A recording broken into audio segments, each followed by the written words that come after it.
আসসালামু আলাইকুম রহমতুল্লাহ। আজকে 29 রমজান। আমরা কতটুকু আল্লাহর কাছে মাপ চাইতে পেরেছি যারটা তাতেই জানি।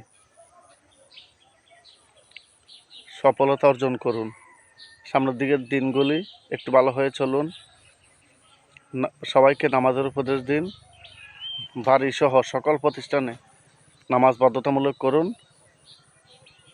লুচ্চামি বন্ধ করুন, সন্ত্রাস বন্ধ করুন, ব্যবসার দাম বন্ধ করুন। প্রত্যেকটা প্রতিষ্ঠানে ইনশাআল্লাহ সারা পৃথিবীতে শান্তি আসবে।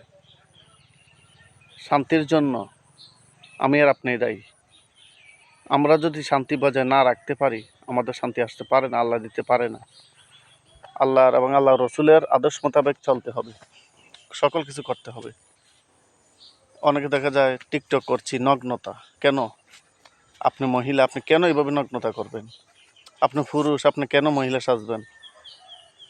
আবার মহিলারাও পুরুষ সাজেন, আবার মহিলারা অনেক বিশ্রী কথাবার্তা বলে টিকটক করছেন। কেন?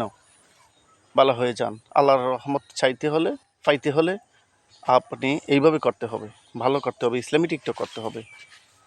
এভাবে নগ্নতা করলে হবে না, একটু ভালো হয়ে যান। আর মাগো হাসিনা, আপনাকে একটু বলছি, একটু লক্ষ্য দেন দ্রব্যমূল্যে কী পরিস্থিতি, মানুষ কত কষ্টে আছে। আসছে একটা ঈদ, গরিবের ঘরে কাপড় নেই, সেমাই নেই, কত কষ্টে আছে। একটা মুরগা কিনতে পারতেছে না, 1 কেজি গরু গোস্ত কিনতে পারতেছে না, কারণ দাম বেশি, তার কামাই কম। আবার দেখা যাচ্ছে যে গার্মেন্টস সেক্টরে কী পরিস্থিতি মানুষের, কত দুর্দশা, বেতন পাচ্ছে না, বোনাস পাচ্ছে না। একটু লক্ষ্য রাখুন মা হাসিনা, আপনি ছাড়া কেউ পারবে না এগুলি সমাধান করতে। এতে বিশ্ববিদ্যালয়গুলোতে সন্ত্রাস, রাহাজানি, ছিনতাই, ধর্ষণ, লুচ্চামি এগুলি কেন হচ্ছে? এগুলি আপনি একটু যদি তদারকি করেন, আশা করি ইনশাল্লাহ সব শান্তি হয়ে যাবে। এই রমজানের ওসিলায় আমাদের জীবনকে, সকলের জীবনকে পাল্টিয়ে দিতে পারি আমরাই। আল্লাহ পাক রব্বুল আলামিন সবাইকে তৌফিক দান করুক। আসসালামু আলাইকুম রহমতুল্লাহ। ঈদের শুভেচ্ছা, কিন্তু কষ্টে আমি জানাইতে মনে চাই আমার পক্ষ থেকে যে কষ্টের শুভেচ্ছা, কারণ রোজা চলে যাচ্ছে, খুব কষ্ট লাগছে। সবাইকে ঈদ মোবারক। আসসালামু আলাইকুম রহমতুল্লাহ।